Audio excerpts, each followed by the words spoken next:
Today is Monday, September 9th, 2024. With me today is Curt Connaughty. Curt was a coach, teacher, and assistant principal in the Eden Prairie school system. Curt, I have two important questions to ask you at the offset. Yes. The first is, how close to 100 are you? Oh, well, I'm 7 years away. 7 years away. Yeah, it's about now 6.5.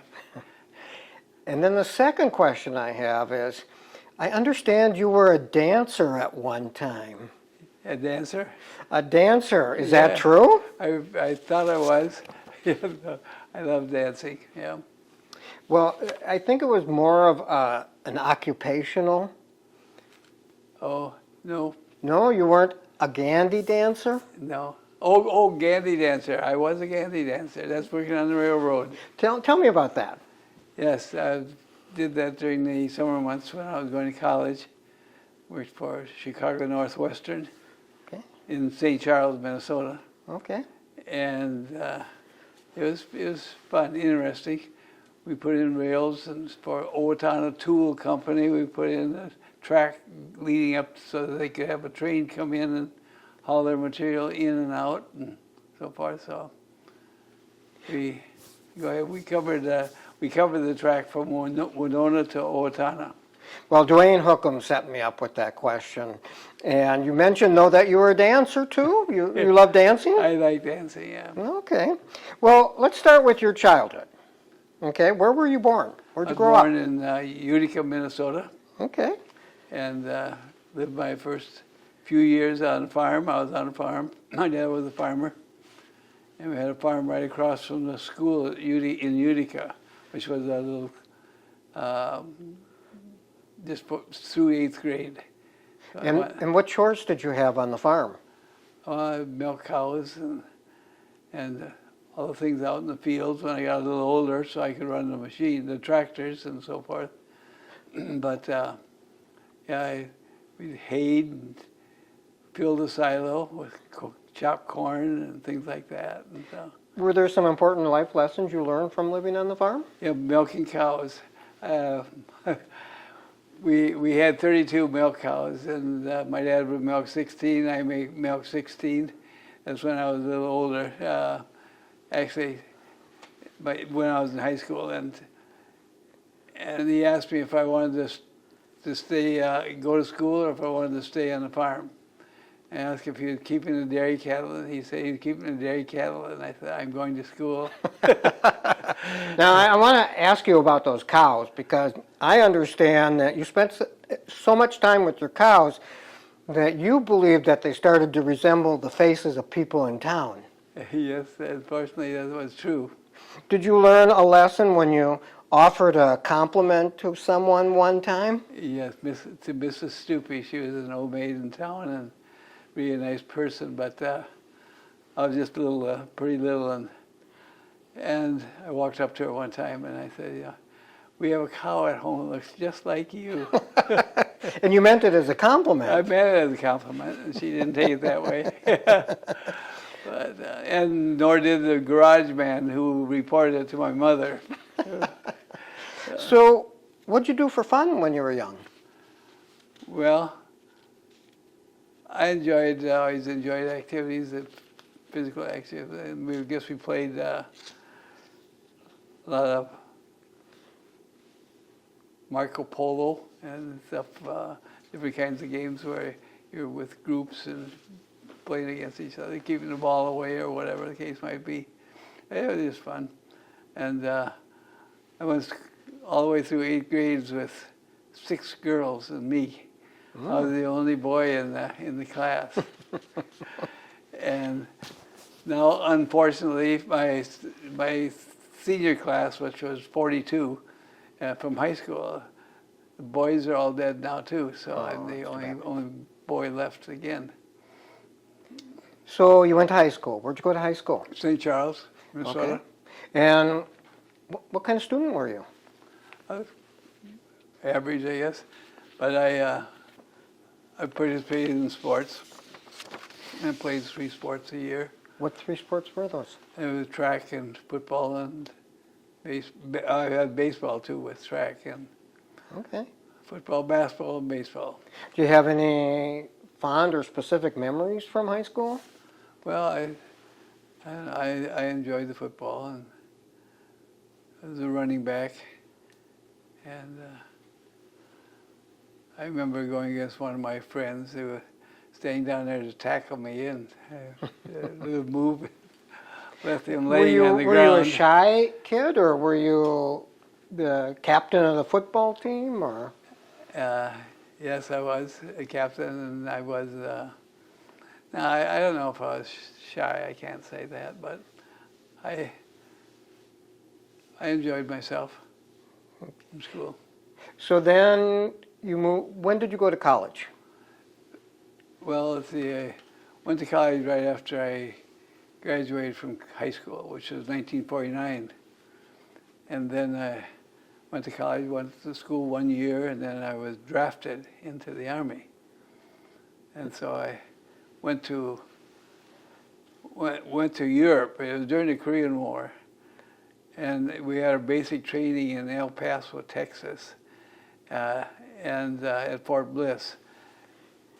And at the end of our term, there 16 weeks, they put something up on the board where we were all going to be going, and divided us up in thirds, and one group went to San Francisco, one group went to New Jersey, and another group went to different ports in the United States, right there here at home. So I went to New Jersey. I went to Germany. So I spent 2 years in Germany from 52 to 54. So in 1954, you came back from the service, and it's about that time that you met your wife, Mary. Yes, Did you meet Mary before I did. you came to Eden Prairie?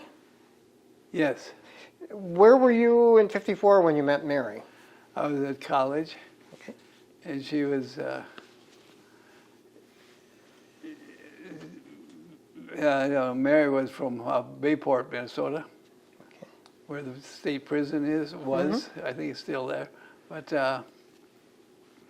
anyway, we just became friends, and she waited for me for the 2 years while I was in service, and we kept corresponding with each other, and we were going to try to get married on the phone. And they said, you can't do that. so we didn't, but she was waiting for me when I came home, and I went to St. Charles. We got an engagement ring, and the next day we went to Lake Winona, and I presented to her, and I wasn't sure whether she was going to say yes or no, but she said yes. She said yes. And then came a second pivotal moment during that time, and that is you came to Eden Prairie. Yes. I think that was in 1955? Yes. Tell us a little bit about how that came about. Well, first of all, we were married, so she was a teacher also, elementary teacher. So we were looking for a job, a place where we could work together in the school. And the placement director yelled out the window as we were leaving and said, there's an opening in Eden Prairie. And so we took the map out in the car and tried to find Eden Prairie. Eden Prairie wasn't on the map. And so Mary's brother, my wife's brother, well, she wasn't my wife yet, but her brother flew from where he lived to Flying Cloud Airport. And so he knew where it was, so he gave us directions. So what was Eden Prairie like in 1955? Describe it for folks who, see it now as a modern city. Yeah, it was country. And a lot of dairy farms and a lot of berry farms. They raised a lot of berries, and there were a lot of fruit stands alongside the highway and the roads, different roads. Different families that had the farms would set them up and sell food to the public. So the students, you come into Eden Prairie. What were they like? Well, the first year I came, the graduating class was 14. And so it was small. and all the rest of the classes were about the same size. So were you teaching or coaching? I was or? teaching and coaching. I was teaching and coaching. I helped. I was assistant in basketball that year because all they had was football and I mean all they had for sports were basketball and baseball and cheerleading. Oh, cheerleading. Yeah, they had cheerleaders. So I understand that from 1955 to I think 1969, you were a teacher, coach. What kinds of things did you see change as you were teaching and coaching during those years in Eden Prairie? Yeah. Well, we were still a small school at that time, but we were getting larger. There was always people moving in for 1 or 2 people, 2 or 3, and then by 1969, it was better. I think I forget exactly. I have the record at home of all the graduating classes and the numbers in them. But anyway, I always said if we could get to be 100, we could really have a powerful football team. But it didn't make 100 at all while I was there. But now, of course, they're well beyond that. So which job did you like better, teaching and coaching or being an administrator? Well, it took some adjustment for all of them. I really enjoyed the coaching, football and track and basketball. Enjoyed that, but I really loved teaching, and I taught industrial arts and physical education and biology, and I really enjoyed the biology. And I have several people that went through my classes that are teachers now of biology, and some of them are doctors, and they've done great things. So are there some students in particular that you remember, or events with students in particular that you remember from those years? I sure do. But are you willing to share them? some of them, I did write a book, and the book does include that, all the different activities and individuals. We had a student riding a bicycle down the hallways. I had to deal with that because when I became an administrator, I really ended up dealing with all the discipline. I was assistant principal, so I had to deal with all that. But I enjoyed that. And if we had to send somebody home, I'd always try to meet them afterwards and tell them that we still love them and hope they learned. And you actually had kids who were attending school at the same time. How did that work out? Well, the girls had a harder time with it than the boys, the 2 boys. But I had 3 girls, and they had a good time. They enjoyed school, but they got picked on a little bit, the girls especially. If I had to send somebody home for a violation of some kind, they'd tell the kids what they thought of their old man and all that. So when you weren't in school, when you weren't the administrator or the coach, and you went home and you were in the community, what kinds of things were you active in? What were you doing? Well, I tried to be as busy as I could be in the community, and so I did lots of things. I belonged to the Lions. I'm a charter member of the Lions. They started in 1961, and now they have over 100 members in our group, and I'm still very active with them. And I don't know, I was in many different clubs in the community, and I wanted to keep working outside of school if I could. You've received a number of awards and recognitions over the years. Which one are you most proud of? I don't know. I'm proud of all of them. I am. I guess I was most surprised and proud of the one of being king in the last event that that was put on. That would be the Eden Prairie 100-year celebration for the 100-year schools. celebration, yeah. And you and Kathy Case were selected as the king and queen of the Yes. prom? Yes. And so that was pretty exciting, but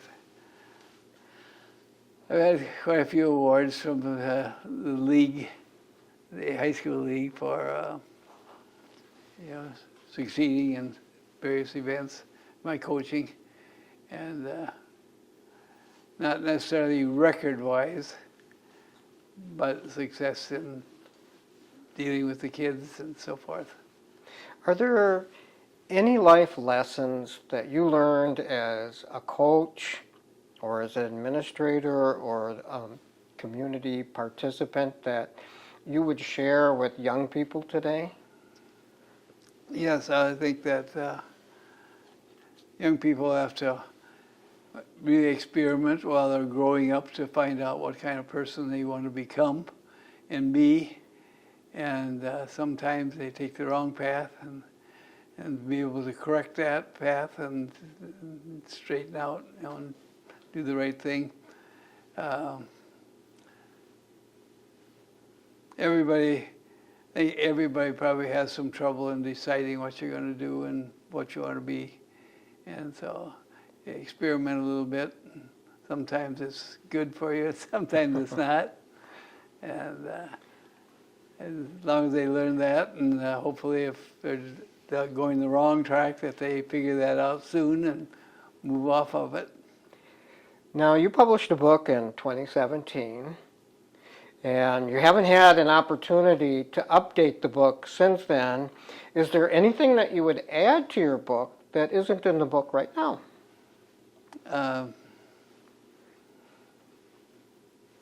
Well, I guess life at 90. What is life at 90 like? Well, I get irritated sometimes because I feel they talk about racism and different things like that, and I feel there's a problem with ageism also. That when you reach a certain age, everybody says, oh, you shouldn't be doing that, you can't do that, you can't do this, you can't do this, that. And I said, why not? Why? Yeah. If you could travel back in time and do one thing that you're not able to do right now, what would you like to do? Well, I love teaching, so I'm afraid I would go back to teaching. I don't want to be a teacher again. I remember I decided that when I was about just getting into high school, and probably a freshman or sophomore in high school at the time. And I knew what I wanted to do. I loved my biology teacher. He was a really good man, and I loved the industrial arts teacher. He was my coach. And so I said, right then, way back then, that's what I wanted to teach. I wanted to be a teacher, and I wanted to teach those subjects. So that's what I did. What I find remarkable is that you're still good looking after all these years. Well, I'm not. Do your students recognize you on the streets? Sometimes, yeah. And is it a positive reaction? Mostly. Okay. And that's what's nice about education. You run into all these students over the years. 1,000 students every year probably you're in front of, and I've met them in France, and I've met them all over the world. Where they go, hey. Well, I can't let you go without asking you about your fishing experience.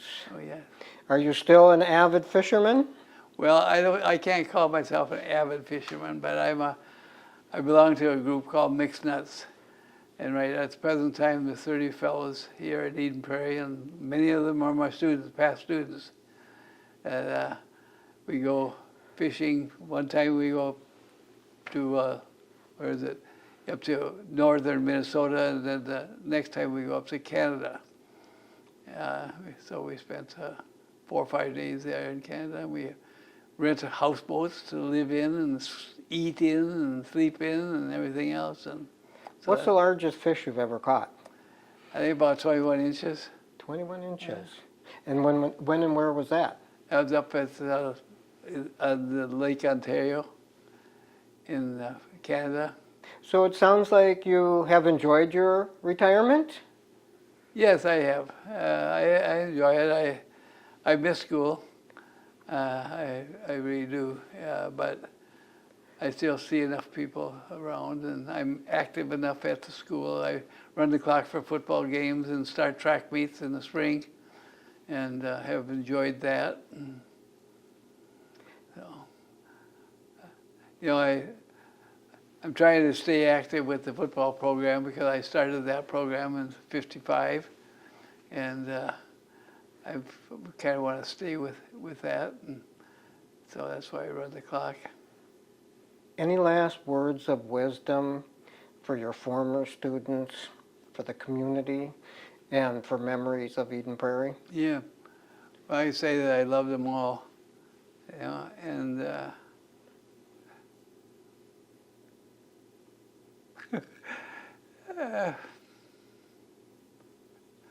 emotional for me, evidently.